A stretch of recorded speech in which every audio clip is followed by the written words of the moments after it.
Did you always feel like you grew up just a little too fast? If you were the one they called the old soul in your family, then you're in the right place. We're going to dive deep into the unique psychology behind that whole experience. I mean, does this question just hit you right where you live? While all the other kids were, well, just being kids, you were probably the one busy observing, analyzing, maybe even managing the emotions of the adults around you. It's a pretty common story, but what does it really say about how your mind actually works? See, growing up too fast isn't just about being responsible. It's way deeper than that. It's about a fundamental shift in your neural pathways. We're about to decode the hidden psychology of everyone who kind of left childhood a bit early, and we're starting with the unique way you see the world. So let's talk about that wiring. First up, your internal operating system. The cognitive processes that have set you apart from a very, very young age. This probably feels familiar, right? For you, a simple situation was, well, it was never really simple. You just instinctively saw the nuance, the little hidden details, and all the potential consequences that others, even the adults, seemed to miss completely. And there's actually a name for this trait in psychology. It's called cognitive complexity. And listen, this wasn't just you overthinking everything. It was your brain's survival strategy. It was gathering as much information as it possibly could to navigate an environment that often felt, well, pretty unpredictable. Okay, so another key part of that different wiring was this ability you had to read between the lines. It was never just about the words people were saying. It was about the intention, the emotion, and the patterns hiding just behind them. Psychologists call this hyperconnectivity. Your brain was just constantly connecting all the dots to build a full, complete picture of people and situations. It's a seriously powerful form of emotional intelligence that helped you understand what really motivates people, even if it sometimes made it kind of hard for your friends to understand you. So how does this internal wiring translate to the social world? In this next part, we're going to see how self-reliance became one of your absolute defining features. This comparison really gets to the heart of what's called low social dependency. Think about it. Because you learned to solve problems and find comfort inside your own mind so early on, your sense of worth just isn't tied to what other people think. You're fueled by self-sufficiency, not by social approval. Okay, so if you're highly self-reliant, how in the world does that affect your relationships? Our next section explores how early matured souls handle things like trust, connection, and authority. This number really captures a core truth, doesn't it? Your past experiences created this protective and super selective trust threshold.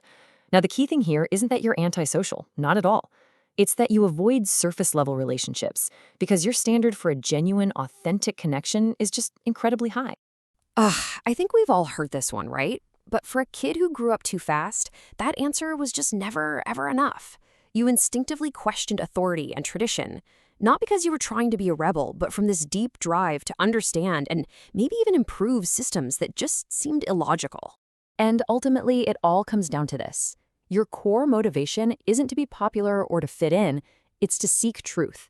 This deep, deep need for logic and genuineness means you will always choose what feels authentic over what gets you approval, every single time.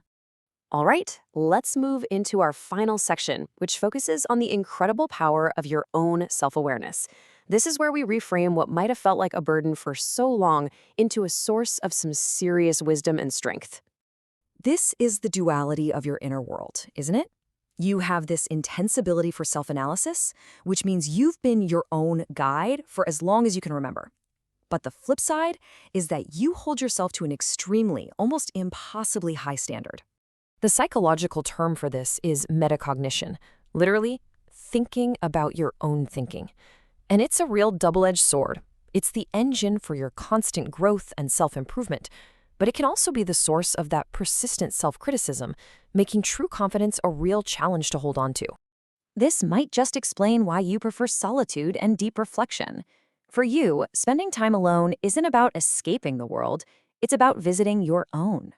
Your inner world is so rich and stimulating that forced performance at loud parties or celebrations can feel totally draining rather than fulfilling. So, when we put it all together, This is it. This is the psychological blueprint from high cognitive complexity and hyperconnectivity all the way to a higher trust threshold and deep metacognition. Seeing these 7 traits mapped out like this can finally give a clear, validated name to what's been a really complex internal experience. I really want you to let this one sink in for a minute. If you have ever felt out of place, or too much, or weird, this is the key takeaway. Your traits are not flaws. You haven't been doing it wrong. Your mind is simply and powerfully wired for a deeper level of thinking. And while, yeah, you may feel like you missed out on a carefree childhood, just consider for a second what you gained instead. A resilient inner world, a powerful imagination, and the level of self-awareness that, honestly, many people spend their entire lives searching for. So, we'll end on this. This isn't about dwelling on the past. Understanding your psychological blueprint is about empowering your future.